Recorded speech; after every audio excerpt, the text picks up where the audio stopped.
Muy buenos días, El Salvador. Qué placer enorme nuevamente volvernos a reencontrar en este espacio de entrevista al punto con Sergio Méndez.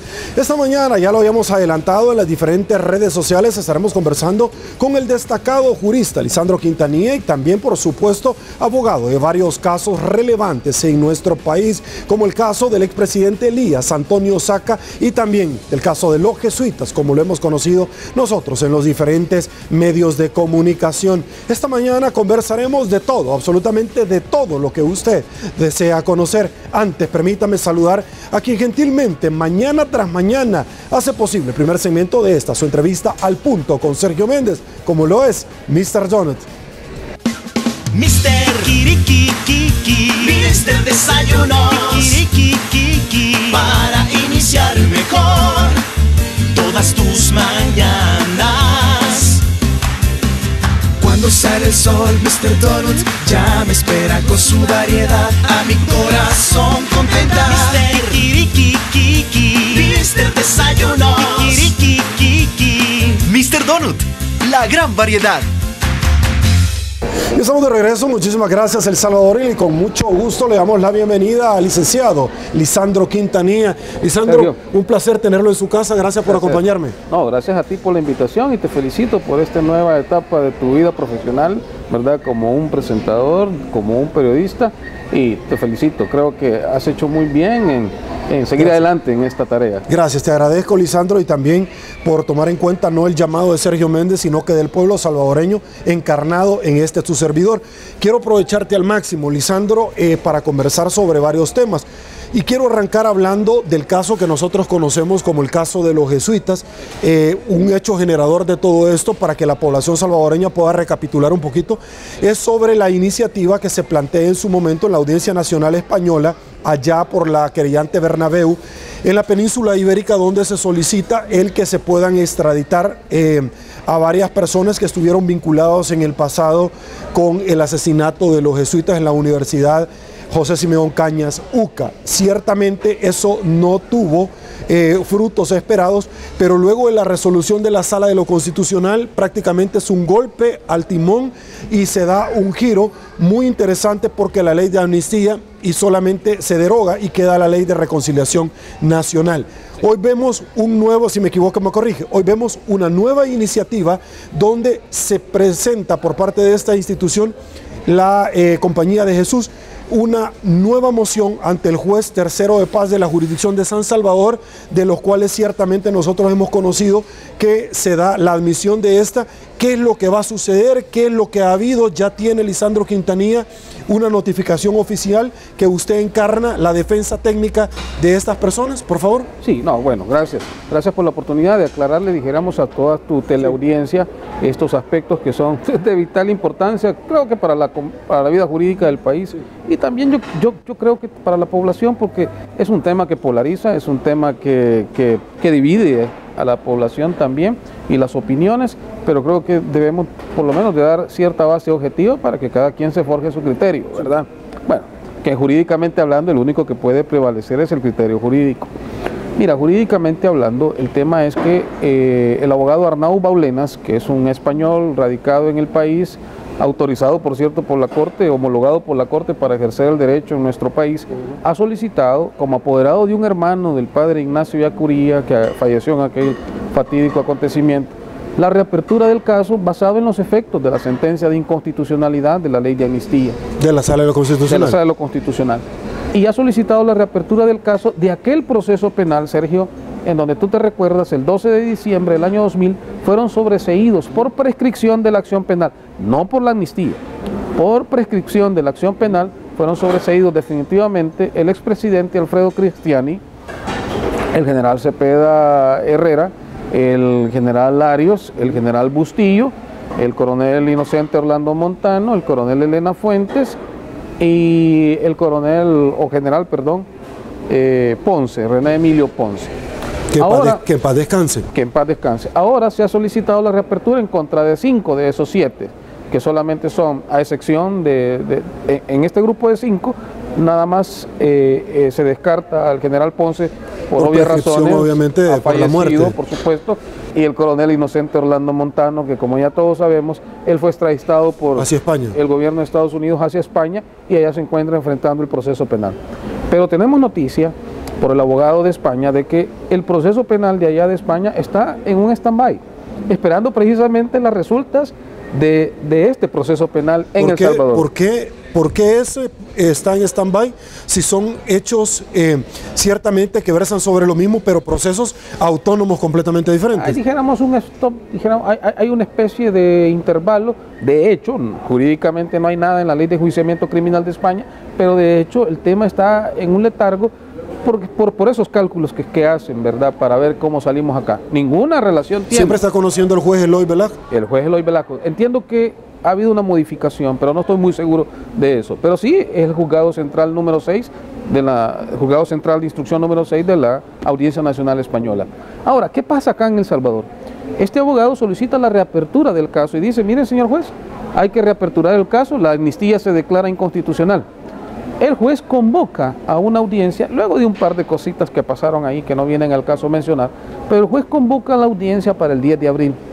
Y una vez que estamos convocados para la audiencia del 10 de abril, nos nace el derecho a nosotros para hacer algún tipo de peticiones, especialmente aquellas que le llamamos los abogados excepciones, ¿verdad? Que para que la población entienda es un mecanismo de defensa, ¿verdad?, de los imputados a través de sus abogados, en donde le pedimos al juez que aplique ciertas instituciones jurídicas previo al desarrollo de esa audiencia, para prevalecer el estatus jurídico que les es inherente a estas personas en calidad de inocentes. Una de esas excepciones, Sergio, fue precisamente la falta de acción. ¿Por qué falta de acción? Porque ésta no puede proseguir en la forma en la que pretende hacerlo el lobby jesuita. Y te digo el lobby jesuita porque ya hay que llamar las cosas como son, ¿verdad? Aquí tenemos un lobby jesuita, aunque no se quiera reconocer. Y es muy fuerte y tiene un poder muy grande, ¿verdad? A tal grado de que este lobby pues, ha logrado llegar al punto en el que estamos en este caso. Mira, este juez nos da la posibilidad de ejercer estas excepciones y la primera excepción que nosotros planteamos es precisamente la falta de acción. ¿En qué consiste? En la sentencia de inconstitucionalidad se ordena a la Asamblea Legislativa que emita una nueva legislación de carácter transicional y restaurativo. Independientemente de las opiniones que nosotros podamos expresar sobre eso, Sergio, lo cierto es que es una sentencia de inconstitucionalidad y contra eso no hay más que hacer excepto obedecerla, ¿verdad?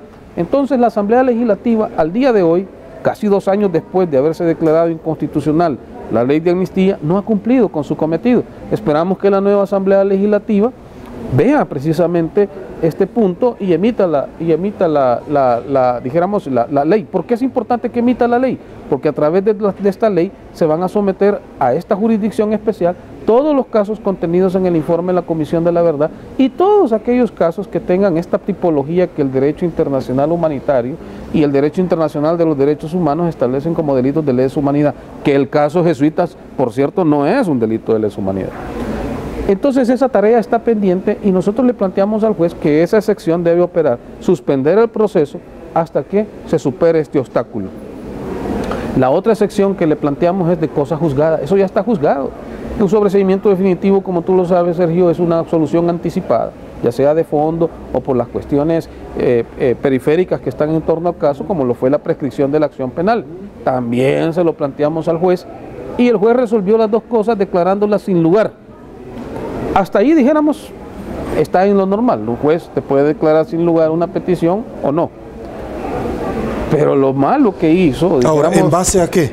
Dijo de que no hay cosa juzgada porque es un delito de lesa humanidad. ¿Y no prescriben? Y no hay falta de acción porque no ha habido ningún obstáculo. Okay. Y no prescribe y entonces por lo tanto Perfecto. Procede la reapertura. Hasta ahí estamos bien, bajo el análisis que usted está realizando. Lo malo fue... Y lo irregular del juez, y yo te digo, yo creo que hasta prevaricato se pudo haber cometido en este caso, debería de investigarse eso, anula el sobreseimiento definitivo por prescripción, anula la audiencia inicial, anula el requerimiento fiscal presentado por la Fiscalía General de la República el 7 de diciembre del año 2000, que provoca la audiencia inicial del 12 de diciembre de ese mismo año. Y al anular esto, le ordena, como acto de reposición, es una nulidad absoluta, excluye, elimina de la relación procesal esos actos y le ordena al fiscal general de la República que presente un nuevo requerimiento ajustado a los estándares internacionales para perseguir esta clase de delitos que, te repito, no son delitos de lesa humanidad.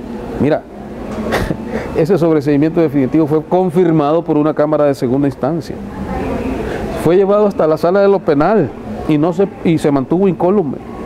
No conformes con ello, los querellantes de aquel entonces se fueron a la sala de lo constitucional en sendos amparos y la sala no les admitió las demandas, quedó firme el sobreseimiento definitivo y ahora un juez de paz viene y anula todo lo actuado, confirmado por tribunales superiores. Hombre, yo creo que por menos cosas han destituido a jueces, ¿verdad? Por menos cosas han procesado a jueces, no digamos por un desaguisado como este. Ok, hoy por hoy está conociendo el juzgado tercero de paz, ¿cierto? Tercero de paz. Ok, ¿cuándo se plantea la posibilidad concreta de que se señale audiencia para discutir estos temas? Contra esas resoluciones, contra la que declara sin lugar las excepciones, sí, y contra la que declara la nulidad. Sí, ya hay resolución. Pero hemos apelado. Correcto. ¿Está ahorita en la Cámara? Está ahorita en la sala de lo penal porque... ¿Se fue entonces a casarla directamente? No. Lo que sucede es que cuando nosotros apelamos, conoce la Cámara Tercera de lo Penal de la primera sección del centro. Lo que pasa es que esa Cámara está integrada por dos magistrados, la doctora Consuelo Manzano y el licenciado Martín Rogel Cepeda. Okay. El problema del licenciado Martín Rogel Cepeda, que hoy por hoy es candidato, además para la magistrado de la Corte, es que él formó parte de la Corte en pleno que denegó la extradición de los militares. Ya no puede conocer. Yo creería que no puede conocer porque temas como la prescripción de la acción penal, delitos de lesa humanidad, son parte de toda esta discusión y él ya emitió criterio al respecto. Entonces estamos esperando que la sala de lo penal nos defina quién va a conocer al fin de esta recusación. Ese es el estatus del caso Jesuitas. Perfecto. ¿Qué es lo que se espera en los próximos días? Hoy por hoy está conociendo todavía la Cámara. La Cámara obviamente ha mandado el tema a la sala de lo penal porque así lo establece la ley, que es el Tribunal Superior quien debe conocer o no. Dirimir ese tema. Dirimir el tema de la recusación. Perfecto. Y si acepta la recusación, nombrar al magistrado sustituto. Perfecto. Y luego entrar a conocer el fondo de la apelación. Ok. ¿Cuál es la relación que existe hoy por hoy? Yo sé que usted me ha dicho que prácticamente con el caso que hoy por hoy se está ventilando en España y que fue extraditado, como ya lo ha comentado usted, desde los Estados Unidos, hay una relación, una simbiosis que es imposible pasarla por alto. ¿Por qué? Porque existe obviamente una relación contra esto. ¿Podría en algún momento, Lisandro, centrar un precedente en lo que está sucediendo en España? Yo sé que está en stand-by, como usted lo ha dicho, lo cual yo no comprendo, porque obviamente deberían de tener cada uno una dinámica muy diferente sobre algo que es en conjunto la misma materia, pero podría tener algún tipo de elementos, y esto se lo planteo porque yo recuerdo que cuando la querellante Bernabeu planteó la querella, dijo en aquel momento: estamos planteando la querella en base a estos elementos y en contra de estos actores. Hoy por hoy, por el momento, fueron las palabras que yo trato, parafraseando, de trasladarle, no en contra del expresidente Alfredo Cristiani. A mí me llama muchísimo la atención. Yo no quiero soltar esta idea, pero es imposible que en el juicio de valor que yo realiza no lo comente, porque se plantea hoy por hoy cuando nosotros tenemos en España y acá la posibilidad de un año preelectoral. ¿Hay alguna relación? Y yo lo planteo esto por lo que usted ha dicho, es decir, yo solo retomo elementos suyos. Sí. ¿Hay alguna relación? No, entiendo. Bueno, la relación que hay, dijéramos... Esto golpea al Partido Arena nuevamente. Pues no lo sé qué tanto lo puede golpear, ¿verdad? De hecho, yo te he comentado en anteriores ocasiones, en otras entrevistas, yo he luchado porque se mantenga al margen el tema político, por lo menos partidario. ¿No se ha politizado? Yo creo de que en este momento no se ha politizado. Lo que sí creo que está pasando es que hay una división entre Bernabeu, sí, ¿verdad? La querellante en España, la querellante en España y la comunidad jesuita, que es decir, la UCA. Ahí sí creo que hay un distanciamiento. Creo que son dos estrategias totalmente distintas, ¿verdad? Es más, me atrevería a decirte y afirmar de que están totalmente separadas los intereses de ellos. No tiene nada que ver uno con otro. No tiene nada que ver uno con otro, es mi percepción. Obviamente que sean los de la UCA quienes lo aclaren, pero por los signos que vemos nosotros acá en el país, a mí me parece que una cosa no tiene que ver con la otra, es decir, por lo menos aquí. Ahora, hablando de procesos judiciales, obviamente tienen una relación directa, íntimamente directa. La Audiencia Nacional Española, a través del Juzgado de Instrucción número 6, ha dejado en un letargo el proceso porque justamente están esperando los resultados de este asunto de la reapertura. ¿verdad? Entonces yo creería de que los cálculos están más que todo dados por la naturaleza de los sujetos procesales. Acordate que estamos hablando de un expresidente de la República, que en la teoría de estos hay una cadena de mando en la que se dio la orden, lo cual no existe, eso no es cierto, pero ellos insisten en establecer y que él responsabilidad. Tuvo conocimiento como ex presidente, pero también comandante de la Fuerza Armada, ¿cierto? Entonces ellos insisten en ese punto, ¿verdad? Es más, cuando Arnau Baulenas emite sus opiniones, cuando contesta las apelaciones, emite un juicio de valor en contra del presidente Cristiani. ¿Cuál es? Él dice, no, nosotros queremos que todo sea reaperturado y que se investigue desde el presidente hasta abajo quiénes son los responsables cuando ya eso está debidamente cerrado, ¿verdad? Ahora, ¿qué posibilidades hay concretas? Porque yo he conversado con el padre André Oliva y a preguntas de su servidor, cuando veíamos nosotros sendos análisis en diferentes medios de comunicación sobre que la UCA lo único que desea es que haya un juicio que se condene, pero que ellos mismos no quieren nada y podrían, es decir, hecho futuro incierto, podrían pedir ellos en determinado momento algún tipo de indulto, pero que ellos quieren conocer la verdad. ¿Qué tan cierto o viable puede ser eso? Mira, fíjate que hay una cosa que yo siempre he dicho de parte de los señores de la UCA.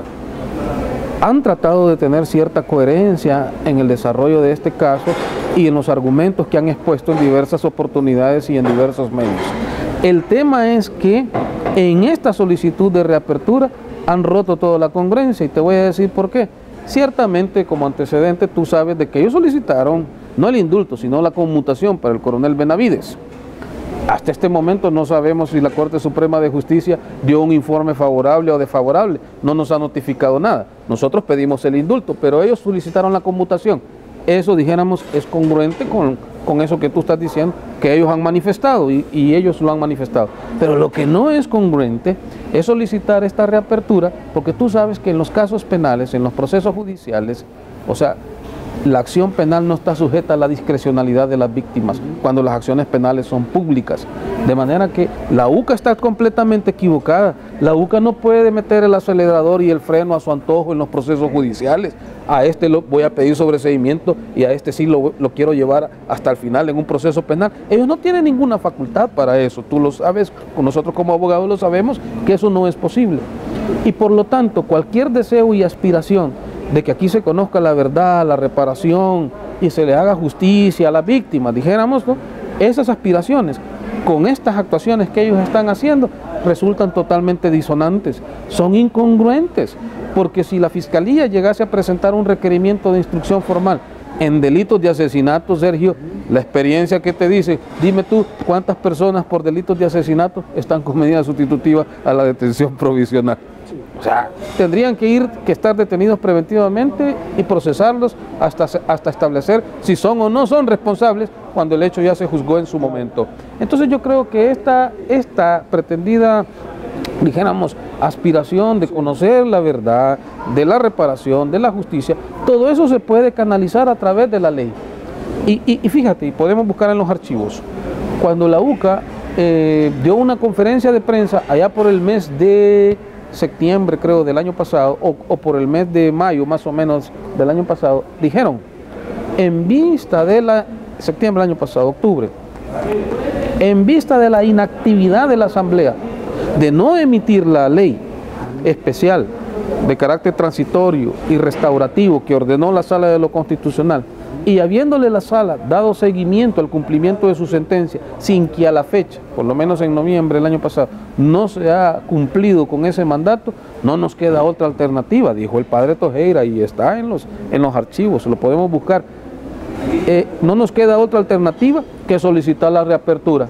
Entonces esto es incongruente totalmente, porque nosotros sabemos que al hacer eso estamos abriendo la puerta para que pasen cosas como la que acaba de pasar. Hay un juez de paz, compró la idea y declaró nulo un acto jurídico que estaba completamente firme, cuando tú sabes que la Constitución dice que ningún juez puede abocarse causas pendientes ni fenecidas, ¿okay? ¿Verdad? ¿Qué sucedería, Lisandro, porque se planteó sobre la mesa la posibilidad que esta persona que está hoy por hoy en España, Inocente Montano, ¿cierto?, pueda él ser beneficiado mediante una negociación en España en esta posibilidad concreta como nosotros conocemos para poder coadyuvar y colaborar a cambio de ciertas prerrogativas a favor del Estado salvadoreño. Fíjate que se ha intentado por muchos medios y presiones para que el coronel Montano pueda... Sí, es cierto, la información que tengo, ¿cierto? Por supuesto, okay. Se ha tratado de presionarlo según la información que nosotros tenemos. Okay. Tampoco es una información que te lo puedo garantizar y afirmar en términos absolutos, pero lo que sí te puedo garantizar es que todas esas cosas han sido rechazadas por el coronel Montano. Nosotros tenemos una constante y muy fluida comunicación con el abogado Alberca, que es el que está defendiendo al coronel Montano en España, y él nos ha dicho lo siguiente, fíjate, parece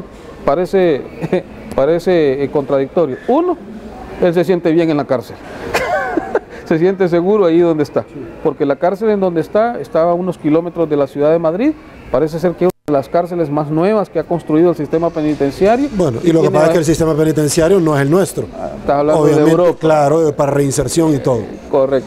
Uno. Y dos, que él, la declaración que ha dado, porque la indagatoria ya es como uno de los actos obligatorios dentro del procedimiento conforme a la ley de enjuiciamiento criminal de España, es lo que ha dicho, señores, mi cargo era, yo velaba por la seguridad pública, no participé en ninguna reunión en donde se tomara una decisión de asesinar a los sacerdotes, y si bien es cierto yo formaba parte del Estado Mayor Conjunto, jamás tomé esa decisión, ni conozco quién haya tomado esa decisión. Entonces él le puso un cerrojo total a ese tema. Con el tema de el expresidente Cristiani, yo leí una entrevista por parte de él que le hicieron en esos momentos, y si me equivoco me corrige, pero él también puso un cerrojo sobre él diciendo, señor, el presidente Cristiani jamás tampoco tuvo conocimiento ni participó, que yo sepa, en ningún tipo de entrevistas con relación a este tema, ¿cierto? La investigación del primer proceso penal ha llegado a establecer que el asunto se desprende del general Ponce para abajo, y los responsables de ese hecho fueron juzgados y condenados. Uno de ellos está purgando una pena de 30 años de prisión allá en el penal de Metapán, que estamos luchando por sacarlo a través de una conmutación, que es el coronel Benavides. Otros, el tribunal del jurado lo condenó, como es el señor Yuchi René Mendoza.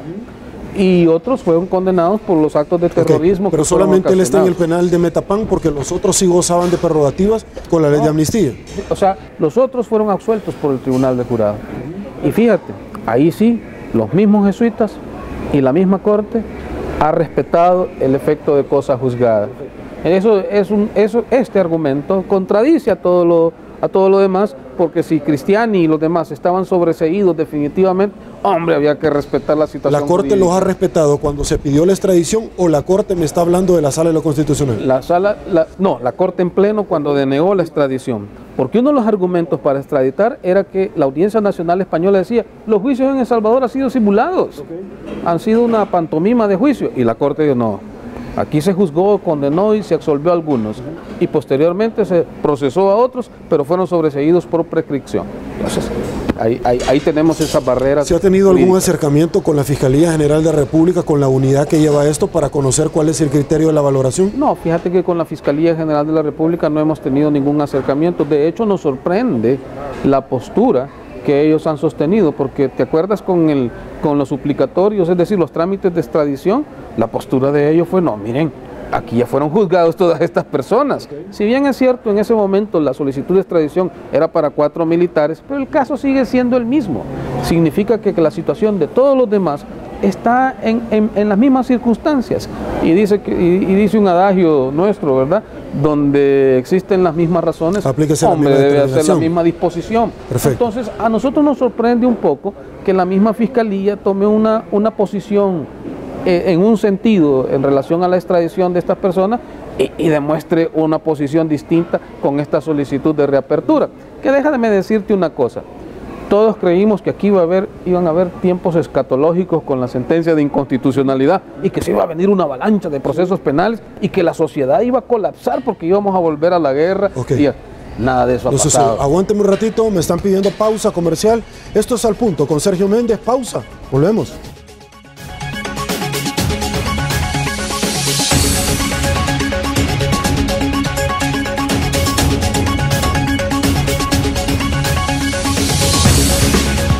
Esta es la razón por la que dejamos todo, sin importarte dónde vengas o dónde estés. Lo que importa es que estés. Porque cuando tu equipo juega, nada más importa. Cada jugada la vivimos y cada gol lo celebramos. El fútbol es pintarse el corazón de esperanza, es romperse la garganta con cada gol. En la cancha somos uno solo. Así es la Liga Pepsi, nuestro orgullo nacional.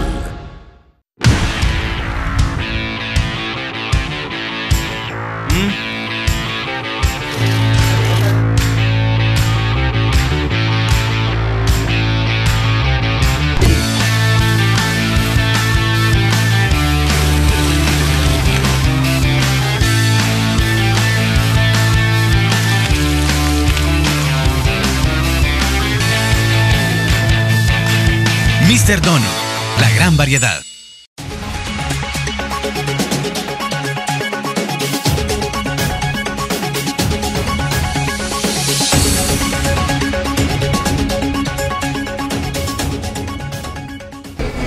Estamos de regreso, mil gracias El Salvador por su preferencia. Seguimos conversando con el licenciado Lisandro Quintanilla, abogado y destacado defensor de varios casos emblemáticos en nuestro país. Lisandro, ingreso ya en otra dinámica luego del primer segmento en haber hablado acerca del caso que popularmente se conoce como el caso de los jesuitas. Hoy por hoy se está ventilando en la jurisdicción de San Salvador, ya luego de la fase instructora del juzgado de instrucción y por supuesto de la audiencia preliminar. El juez en la resolución determina que esto sea alzado a un tribunal superior en vista pública del expresidente Elías Antonio Saca con 5 personas más, cierto, por el delito en este momento que nosotros conocemos sobre, entiendo que es lavado de dinero o desviación de fondos. ¿Qué ha sucedido? ¿Qué es lo que se tiene? Porque esta etapa, para efectos de ilustración de los amigos televidentes, es una etapa preparatoria para el juicio, el cual hoy por hoy nosotros estamos ya prácticamente a la vuelta de la esquina. ¿Qué sucedió en la intimidad del proceso dentro de este juzgado? Por favor. Bueno, mira, yo creo que el juez cuarta instrucción, que fue el que conoció el caso, ¿verdad?, se limitó a realizar su función que establece el artículo 301 del Código Procesal Penal, que decía, será un coordinador, ¿verdad?, para permitir preparar la vista pública, preparar la defensa y preparar la acusación, pero hasta ahí. O sea, la función crítica de la instrucción, la función intelectiva de juzgar y optar por una posición en detrimento de la otra, que en este caso es la posición de la Fiscalía General de la República, en detrimento del derecho de defensa. Esa función, Sergio, a todos nos ha quedado un sinsabor de que no fue posible realizarla. No con la suficiente objetividad que nosotros hubiésemos querido, porque yo te puedo plantear, por lo menos, si te puedo hablar en este caso, de temas generales del caso, pero temas muy particulares en relación a Julio Rank, que es a quien yo defiendo. No defiendo al expresidente Saca, ni al exsecretario privado de él, el señor Charlet, sino que únicamente defiendo al señor Julio Rank, que es el exsecretario de Comunicaciones, obviamente de Casa Presidencial, en el periodo del presidente Saca. Pero en este caso yo te puedo decir lo siguiente, es muy sencillo. Te quiero decir algo, Sergio. El caso Saca, jurídicamente hablando, es el caso más sencillo que yo he tenido en mi vida. El más sencillo, créamelo. Jurídicamente hablando, porque se trata de dinero. Es muy sencillo. La partida de gastos reservados por 301 millones de dólares, más o menos, que fue ejecutada por el expresidente de la República a través de los instrumentos jurídicos que existían en el periodo 2004-2009, disposiciones generales del presupuesto aprobados por los 84 diputados de El Salvador, manuales técnicos emitidos por el Ministerio de Hacienda a través de la ley AFI y el sistema SAFI, que no es más que un software para el control del gasto del presupuesto y de los fondos públicos, pero la partida de gastos reservados tiene una composición especial, y esa partida de gastos reservados, por lo menos hasta el año 2012, se practicó tal cual los manuales y todo el marco normativo que existía en esa oportunidad. ¿Por qué te digo 2012? Porque hasta el 2012 la Sala de lo Constitucional, esta Sala de lo Constitucional, declaró inconstitucional en la administración del señor Funes, lo que vulgarmente se conoce como partida secreta. Bueno, entonces si nosotros tenemos esta premisa, te digo, jurídicamente hablando, esto se reduce a, primero, la ejecución de los gastos reservados estuvo dentro del marco normativo que estaba vigente en el año 2004-2009, sí, la respuesta es sí, por supuesto que sí. La otra pregunta que se ha satanizado, ¿los sobresueldos a los funcionarios del órgano ejecutivo son o no son legales? Son legales. ¿Por qué? Porque sí, o sea, dentro de la partida de gastos reservados, a cualquiera le pueden asignar un sobresueldo a manera de homologarlos cuando está un poco, dijéramos, al margen de la ley de salarios, de la ley de servicio civil, ¿verdad? De la ley de la carrera administrativa, que en aquel momento, dijéramos, ni siquiera existía. Entonces, los sobresueldos de los funcionarios del Ejecutivo son totalmente legales. Y si mucho de estos dinero fue gastado ahí, no hay ninguna censura que hacer. Lo que sí es ilegal es que aparezcan magistrados de la sala de la Corte Suprema de Justicia cobrando sobresueldos, que aparezca un fiscal general cobrando sobresueldos, un procurador, un magistrado de la Corte Cuentas. Como el ex fiscal Luis Martínez, que dijo abiertamente para justificar el enriquecimiento ilícito que el señor Funes le daba plata. Imagínate tú, eso es completamente ilegal y hasta delictivo puede ser que un diputado de la Asamblea Legislativa reciba sobresueldos, ¿ya? Que funcionarios de cualquier órgano del Estado, que no sea el Ejecutivo, reciba sobresueldos o complementos de remuneraciones. Creo que eso sí puede caer en censura. Pero bien, entonces tú tienes la partida de gastos reservados y la ejecución presupuestaria de estos gastos reservados. En lo que a Julio Rang se refiere, él recibe 8 millones de dólares y hemos probado a través de testigos, documentos y auditorías periciales, contables, forenses, de que los 8 millones se ejecutaron en la Secretaría de Comunicación para cumplir el cometido que tiene en el reglamento interior del órgano ejecutivo. ¿Hay un soporte de la Corte de Cuentas de la República sobre la ejecución de eso?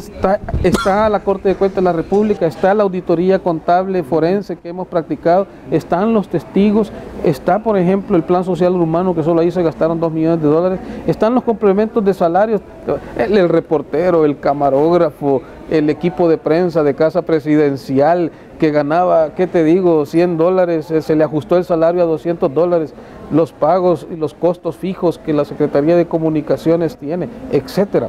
Todos estos gastos, Sergio, fueron debidamente comprobados a través de toda la documentación que nosotros aportamos y de cada uno de los testigos. Y aquí viene una premisa fundamental que yo te quiero plantear. El mismo fiscal general de la República lo dijo en una entrevista, dijo, de ese dinero no todo es malo. Hay dinero que fue pagado correctamente. Entonces yo te pregunto, ¿cómo es que esos 300 millones para unos es como una lluvia que cae? Para unos esa agua que cae es mala y para otros es buena. O es buena para todos o es mala para todos. ¿Cuál es la diferencia? ¿Por qué? Por decirte algo, a algunas agencias de publicidad no las procesaron y a otras sí. Porque sí tenían una relación contractual. ¿Y con qué dinero se le pagaba toda esa publicidad? Mucha de esa plata era con la partida de gastos reservados. Entonces, si para unos era legal hacer erogaciones de fondos de la partida de gastos reservados a través del secretario privado de la presidencia, que por ley es el que está, dijéramos, facultado para administrar la partida de gastos reservados y le estaban a él auditando todo eso, entonces yo creería de que el juez lo que debió hacer es un análisis muy sencillo. De todo este dinero, Sergio, de los 301 millones, determinar cuál dinero fue gastado justamente en base a los cánones establecidos, los manuales y todos los procedimientos, ¿ya? Y cuál de ese dinero se manejó discrecionalmente, porque hay mucho dinero que se manejó discrecionalmente. Y una vez que vos establezcas cuál es el dinero manejado discrecionalmente, entonces deducir responsabilidades sobre ese dinero. Discrecionalmente no fueron los sobresueldos, Lisandro, y le planteo esto. Obviamente estamos como abogados y yo le tengo que preguntar ciertamente lo que hay que preguntar. El tema de los sobresueldos, recordemos que un funcionario solo puede hacer lo que la ley determina, pero el tema de los sobresueldos raya porque hay un presupuesto aprobado por la Asamblea Legislativa donde no estaba incorporado. Adicionalmente de esto existen obviamente, pero eso será otro juicio de valor que tendríamos que hacer de cada uno de ellos, pero el patrono, en este caso el Estado, tuvo que haberle descontado lo correspondiente para trasladarlo a Hacienda de impuestos y no se hizo. Pero ellos también tuvieron que haber declarado al final de año lectivo fiscal y no se hizo. Es decir, no existe sobre esto, es decir, un dinero que te lo doy íntegro, no hay que pagar absolutamente nada. ¿Y cómo es eso cuando la ley tributaria es bien clara y nosotros lo conocemos? Mira, en este caso ha salido a la luz que eso ha sido una práctica cotidiana de claro, todos los gobiernos. Completamente de acuerdo. Todos los gobiernos. Y te estoy Pero hablando, no por eso es legal. No, por supuesto. Correcto. Que es una práctica cotidiana de todos los gobiernos. Y es más, le voy a sumar un comentario. Ante lo que dijo el señor Luis Martínez de que el señor Funes, la administración, y que él para variar lo negó, como siempre, la doctora María Isabel Rodríguez abiertamente dijo, señores, a mí, estamos claros. Se firmar un recibo, ¿verdad? Estamos claros. Vale. Ahora, el tema es el siguiente. Yo creo que esto ha sacado a la luz ese tema, pero también la necesidad de regular y legislar. Y se puede hacer a través de dos cosas. Uno, o se establece una ley especial presupuestaria para la partida de gastos reservados, ¿verdad?, en donde se establezcan más controles y se homologuen los salarios en base a la actualidad económica que existe, como se hace muchas veces en otros aspectos por la Junta Monetaria, según el tasa de crecimiento económico y los ajustes económicos que se hacen en cada uno de estos aspectos para asignarle a un funcionario un salario digno. Creo que esto da la oportunidad para eso. Pero mientras no existía eso, o sea, se venía con esta práctica para corresponder a un ministro, a un secretario, a un director de una unidad o de un departamento, de una dirección estratégica en una cartera de Estado, hombre, para asignarles un salario que fuese digno y que complementara y justificara la razón por la cual esta persona estaba desempeñando esa función. ¿Que hay problemas tributarios que pueden haber? Probablemente sí. Pero esto, Sergio, desde el punto de vista del delito de peculado y de lavado de dinero, o sea, no significa lavar dinero, haberle pagado a muchos funcionarios sus complementos salariales. Perfecto. Una de las informaciones que nosotros tuvimos conocimiento dentro de los rotativos es sobre un documento que se había articulado y que la Fiscalía no tenía conocimiento. Es decir, no estamos hablando de un manual, sino que estamos hablando de ciertamente un hecho interno que la Fiscalía había planteado, donde mire, esta legislación para la aplicación de como un reglamento no existía. ¿Qué tan cierto era eso, Lisandro? Porque usted ciertamente tuvo conocimiento. ¿Se ventiló en audiencia? Sí, por supuesto. Es más, es uno ¿Se de los... incorporó? Sí. ¿Tenía publicaciones en los diarios oficiales, por ejemplo? Por supuesto que no. Es un reglamento de aquellos que nosotros le llamamos jurídicamente hablando nulo o irregular, ¿verdad? Nulo o irregular. Pero en todo caso, tanto la nulidad o la irregularidad de un reglamento o norma tiene que ser declarada judicialmente. Y por lo tanto, ¿verdad?, una vez que ha sido declarada, eliminar los efectos jurídicos que esto pudo ocasionar. Okay. En este caso no se hizo. Ahora, fíjate bien, yo dije en la audiencia lo siguiente, o te pongo el ejemplo, suponte tú que a un funcionario público le asignaron $2 millones, por ponerte una cifra, ¿verdad?, presupuestariamente hablando, con control de la Corte de Cuentas, la ley AFI y el sistema SAFI. Te pregunto, ¿y ese dinero no puede ser susceptible de ser peculado, malversado, desviado? Por supuesto que sí, por supuesto que sí. Entonces, suprimamos mentalmente, de una forma hipotética, ese reglamento, que tiene un nombre bien largo, pero era un reglamento para la ejecución de la partida secreta y la destrucción de todos los documentos después de ejecutado el presupuesto si suprimís mentalmente de una forma hipotética ese reglamento, los resultados de la mala administración de esos fondos persisten o no persisten. Si persisten, ese reglamento no tiene nada que ver, no es una condición sine qua non para establecer este resultado. Entonces, ese argumento de la Fiscalía, te digo, es totalmente intrascendente. El argumento es el siguiente: a usted, señor presidente, le asignaron $300 millones en la partida de gastos reservados. Veamos en qué los gastó. Apartar todo el marco normativo. Veamos en qué los gastó. Si de ese dinero se establece que hay mucha plata que no puede justificarse cómo se gastó, hay que deducir responsabilidades, independientemente del reglamento o los manuales. Pero si se demuestra que ese dinero se ejecutó, por decirte algo, en la Secretaría de Comunicaciones, conforme a las funciones que están contenidos en el reglamento interior del órgano ejecutivo, hombre, ahí no hay nada que discutir. Por lo tanto, ese reglamento del que tú hablas, y que es cierto, surgió y corrió y se discutió y todo, no ha sido tan trascendental como los números. Al final, por eso te digo, este caso es muy sencillo. De los 300 millones, ¿qué se gastó bien y qué se gastó mal? ¿Ustedes proporcionaron a peritos para una auditoría? Por supuesto. Porque le planteo esto, Lisandro, porque en determinado momento también se ha conocido en los medios de comunicación que la Fiscalía virtió información sobre que la auditoría que se había realizado sobre esos fondos en esta etapa del proceso, me estoy refiriendo, primero era diametralmente opuesta a la que ustedes habían tenido, pero adicionalmente también hay ciertos hallazgos que ya los voy a abordar más adelante con usted, pero que eso era un órgano de prueba importante para ellos determinar que había una malversación de fondos o fraudulentamente el manejo de estos. Fíjate que esa perita es totalmente inconclusiva. Ese peritaje que se hizo está más lleno de limitantes que alcances. ¿Por qué? Hombre, por el tiempo, por lo voluminoso de la información a analizar, por lo voluminoso de los aspectos de las unidades de análisis, de las fuentes de información, por lo voluminoso de todas aquellas operaciones de verificación que debieron hacerse. Por decirte algo, si la Secretaría de Comunicaciones tuvo, por decirte algo, 20 empleados, unos por ley de salario, otros por contrato y otros que llegaban eventualmente, había que citar a los 20 empleados y preguntarles cuánto dinero recibieron y todo, e ir construyendo una matriz de todo lo que fue ordenado, de todo lo que fue hecho. Aparte de eso, Casa Presidencial no nos prestó la colaboración suficiente para darnos todas las liquidaciones para darnos todas las liquidaciones. Bueno, no sabemos hasta este momento en Casa Presidencial ni quién iba manejando la camioneta que llevaba el nieto del presidente y que terminó de Paseo del Carmen allá en el Tunco, en la playa. Pero bueno, no la tuvimos, ¿verdad? No tuvimos ninguna información, no tuvimos ninguna colaboración de la Secretaría de Comunicaciones ni de Casa Presidencial al respecto, y por lo tanto ese peritaje no pudo concluir. ¿Sabes lo que tiene la Fiscalía en ese caso?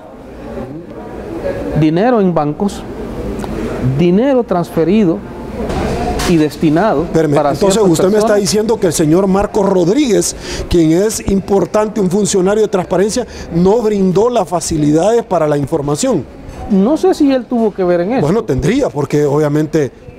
Quien sí no brindó la información fue, por ejemplo, es la Presidencia de la República a través de la Secretaría Jurídica, la Presidencia de la República a través de las diversas secretarías, como fue la Secretaría Privada y la Secretaría de Comunicaciones en este caso, ¿verdad?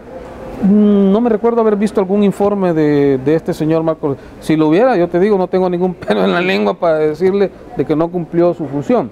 Pero en Casa Presidencial no nos proporciona ninguna de esta información. Entonces, al final, ¿qué es lo que tiene la Fiscalía, Sergio? Es como que agarremos tu cuenta bancaria, y perdona que te ponga de ejemplo. No preocupes. Si tú lo ves desde el año 2000, ponerte algo. Pedís tus estados de cuenta del 2000. Sí, movimientos bancarios. O las mías, o la cualquiera. Nos vamos a asustar de todo lo que ha pasado en ese banco. Y uno dice, ¿y cuándo tuve toda esta plata? Pues claro, pero ahí está el gasto de los vehículos, claro, combustible, de seguro, el salario de los empleados, okay, el seguro, las planillas, AFP. ¿Usted cree que eso es lo que más ha impactado a la población cuando viene y dice 300 millones de dólares? Sí. Al señor Miguel Charlé, 28 millones de dólares, etcétera, por mencionar un nombre. ¿Usted cree millones que eso, a Julio Ran, en 5 años de los cuales, por ejemplo, a Julio Ran, de los 8 millones, 3 millones se ha establecido que ni siquiera llegaron a él? Aguánteme esa idea del señor Julio Ran, por favor. Voy a pausa, regreso con usted y la desarrollamos. Pausa, señores, esto es Al Punto con Sergio Méndez. Volvemos.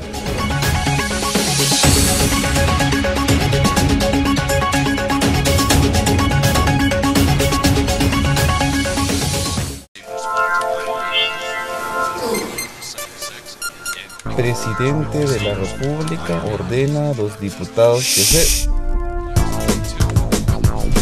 Protestas en el centro capitalino causan sospechas de corrupción implican a alto funcionario de San Salvador. Llegó el periódico digital que no se calla, diario1.com. Mr. Kirikiki, Mr. Desayuno, Kirikiki, para iniciar mejor todas tus mañanas. Cuando sale el Sol, Mr. Donuts ya me espera con su variedad. A mi corazón contenta. Mr. Kikiriki, Mr. Desayunos. Kikiriki, Mr. Donut, la gran variedad. Esta es la razón por la que dejamos todo, sin importarte dónde vengas o dónde estés. Lo que importa es que estés. Porque cuando tu equipo juega, nada más importa. Cada jugada la vivimos y cada gol lo celebramos. El fútbol es pintarse el corazón de esperanza, es romperse la garganta con cada gol. En la cancha somos uno solo. Así es la Liga Pepsi, nuestro orgullo nacional.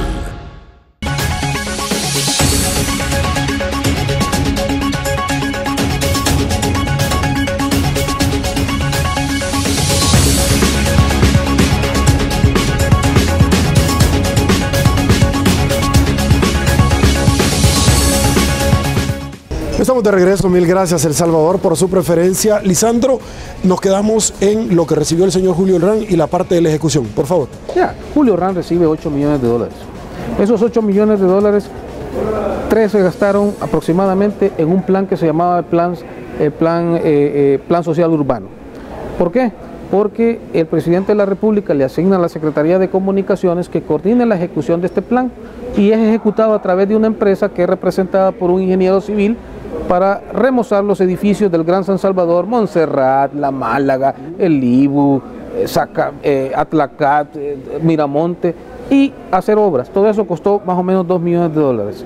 Luego, la ejecución presupuestaria de la propia Secretaría, la contratación de asesores para los discursos del presidente, contratación de asesores en imagen y publicidad, contratación de personal para todas las actividades que debe dar a conocer la Secretaría de Comunicaciones.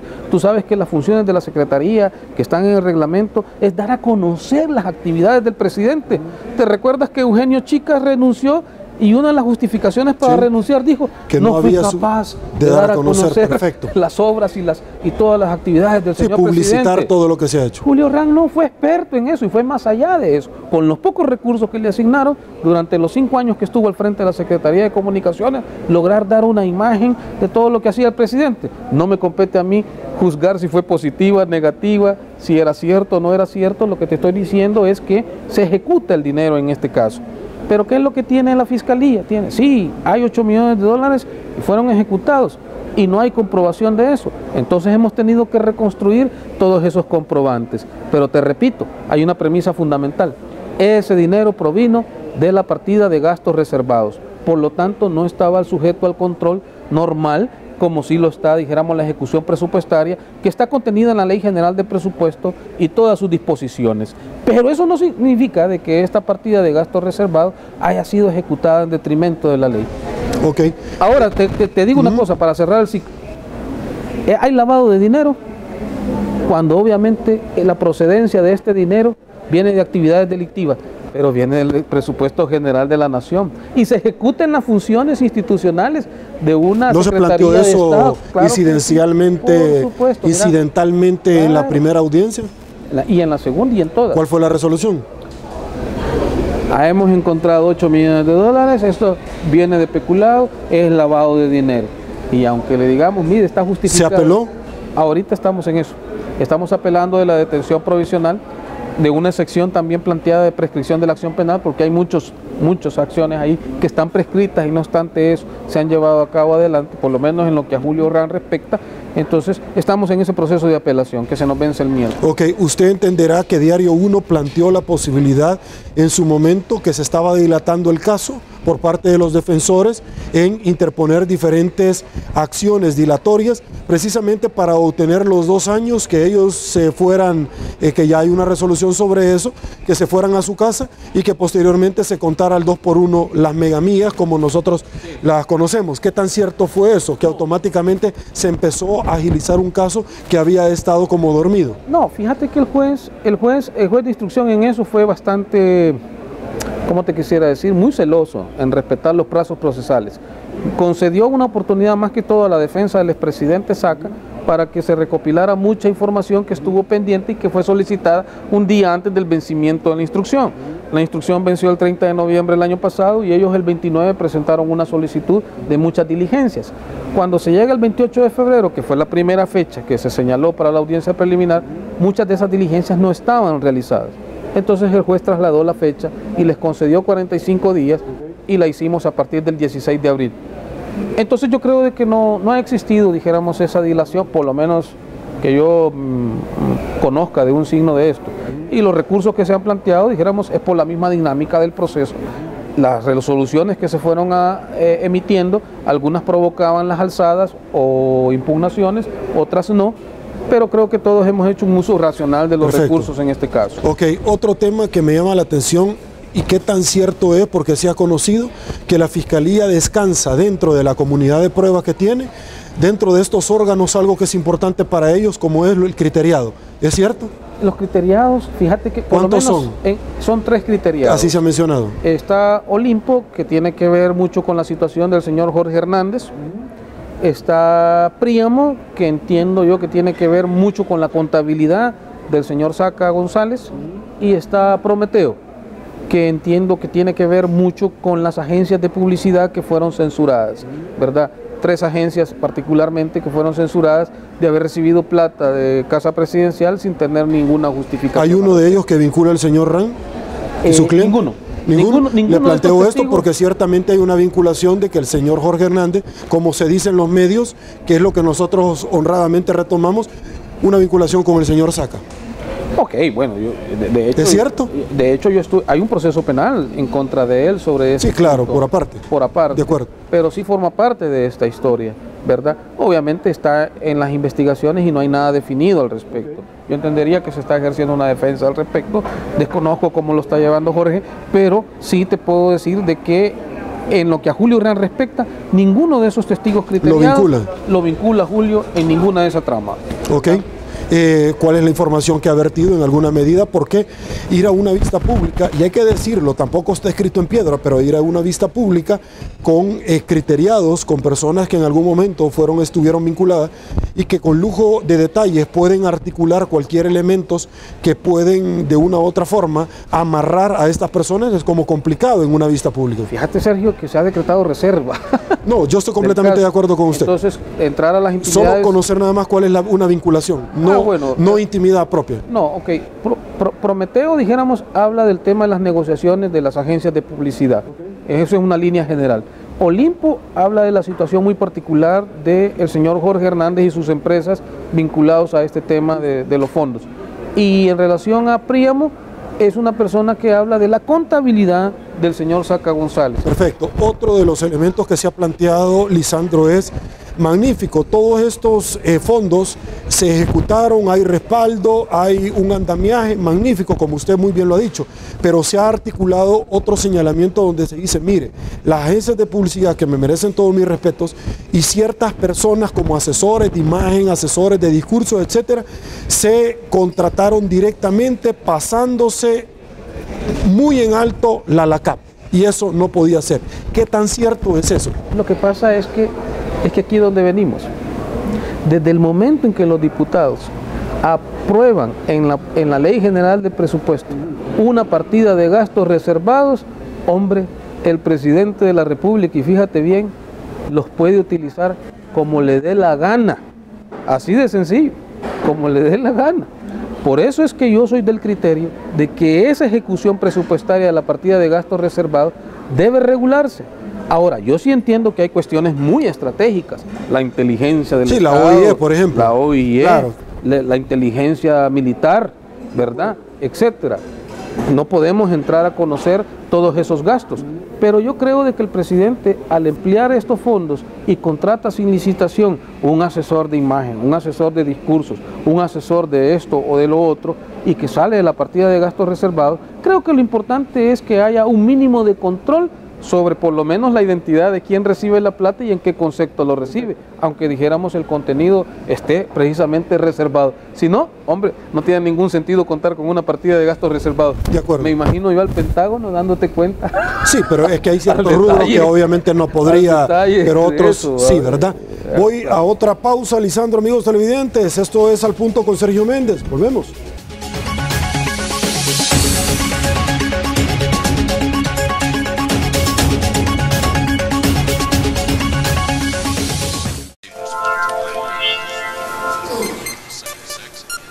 Presidente de la República ordena a los diputados que se... Protestas en el centro capitalino causan Sospechas de corrupción implican a alto funcionario de San Salvador. Llegó el periódico digital que no se calla. Diario1.com. Mister Kirikikiki, Mister Desayunos, Kirikikiki, para iniciar mejor todas tus mañanas. Cuando sale el sol, Mr. Donut ya me espera con su variedad. A mi corazón contenta. Mister Kirikikiki, Mister Desayunos, Kirikikiki, Mr. Donut, la gran variedad.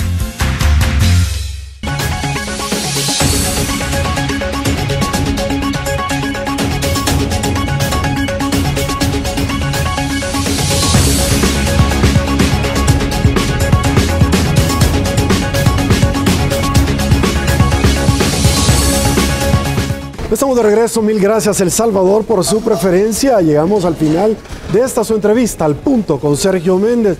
No me resta más que agradecerles a todos ustedes y por supuesto también a ti, Lisandro Quintanilla. Un placer que nos hayas acompañado en tu casa.